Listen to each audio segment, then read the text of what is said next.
J.V. Stalin. The Provisional Government. Speech delivered at a meeting in Vasilyevsky Ostrov. April 18, New Style, May 1, 1917. Source: Works, Volume 3, March to October, 1917. Publisher: Foreign Languages Publishing House, Moscow, 1954. In the course of the revolution, two governmental authorities have arisen in the country: the Provisional Government, elected by the Duma of June 3, and the Soviet of Workers and Soldiers Deputies, elected by the workers and soldiers.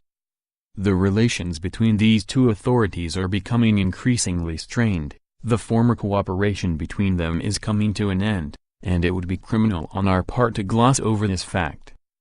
The bourgeoisie were the first to raise the question of the dual power. They were the first to pose the alternative: either the Provisional Government, or the Soviet of Workers and Soldiers Deputies. The question has been put bluntly, and it would be unworthy of us to evade it. The workers and soldiers must say clearly and distinctly which they consider to be their government: the Provisional Government, or the Soviet of Workers and Soldiers Deputies. We are told that there must be confidence in the Provisional Government, that this confidence is essential. But what confidence can there be in a government which itself has no confidence in the people on the cardinal and basic issue? We are in the midst of a war. It is being waged on the basis of treaties concluded by the Tsar with Britain and France behind the back of the people, and now sanctified by the Provisional Government without the consent of the people. The people are entitled to know the contents of these treaties. The workers and soldiers are entitled to know what they are shedding their blood for. To the demand of the workers and soldiers that the treaties be made public, what did the Provisional Government reply?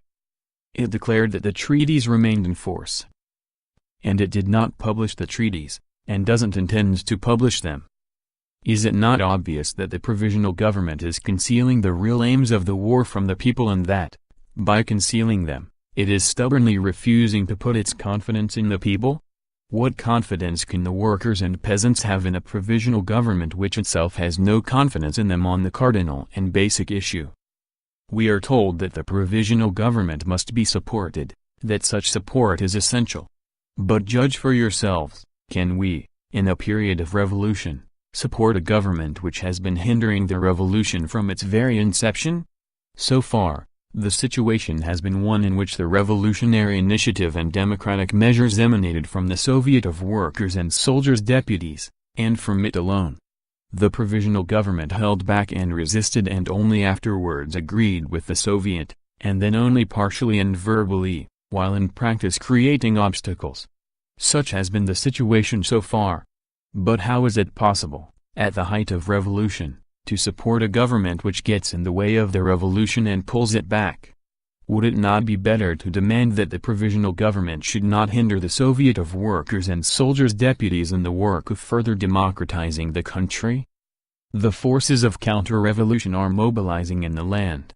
They are carrying on agitation in the army. They are carrying on agitation among the peasants and the small townsfolk. The counter-revolutionary agitation is spearheaded first and foremost against the Soviet of Workers and Soldiers Deputies. It uses the name of the Provisional Government as a screen. And the Provisional Government plainly connives at the attacks on the Soviet of Workers and Soldiers Deputies. Why, then, should we support the Provisional Government?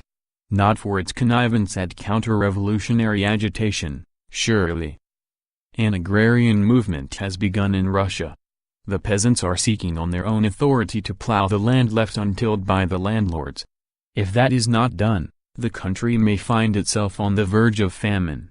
In compliance with the wishes of the peasants, the All-Russian Conference of Soviets, see footnote 1, resolved to support the peasant movement for the confiscation of the landed estates. But what does the Provisional Government do? It characterizes the peasant movement as usurpation, forbids the peasants to plow up the landed estates, and issues instructions accordingly to its commissars, see Rec. April 17. Why, then, should we support the Provisional Government? Not for its having declared war on the peasantry, surely. We are told that lack of confidence in the Provisional Government will undermine the unity of the revolution, repel the capitalists and landlords from it. But who will venture to assert that the capitalists and landlords really are supporting, or can support, the revolution of the masses? Did not the Soviet of Workers' and Soldiers' Deputies, when it introduced the 8-hour working day, repel the capitalists, and at the same time rally the broad mass of the workers around the revolution? Who would venture to assert that the dubious friendship of a handful of manufacturers is more valuable to the revolution than the real friendship of millions of workers which has been cemented with blood? Or again, did not the All-Russian Conference of Soviets, when it decided to support the peasants, repel the landlords and at the same time link the peasant masses to the revolution? Who would venture to assert that the dubious friendship of a handful of landlords is more valuable to the revolution than the real friendship of the many millions of poor peasants now clad in soldiers' uniform? The revolution cannot satisfy everyone and everybody. One of its sides always satisfies the toiling masses, while the other strikes at the overt and covert enemies of the masses. It is therefore necessary to choose, either with the workers and poor peasants for the revolution, or with the capitalists and landlords against the revolution. And so, who shall we support? Who shall we regard as our government, the Soviet of Workers' and Soldiers' Deputies or the Provisional Government?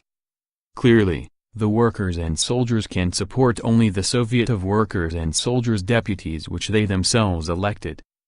Soldetskaya Pravda, No. 6, April 25, 1917. Notes. 1. The All-Russian Conference of Soviets of Workers' and Soldiers' Deputies was convened by the Executive Committee of the Petrograd Soviet and met in Petrograd from March 29 to April 3, 1917. It was dominated by the Mensheviks and Socialist Revolutionaries. End of The Provisional Government, by J.V. Stalin.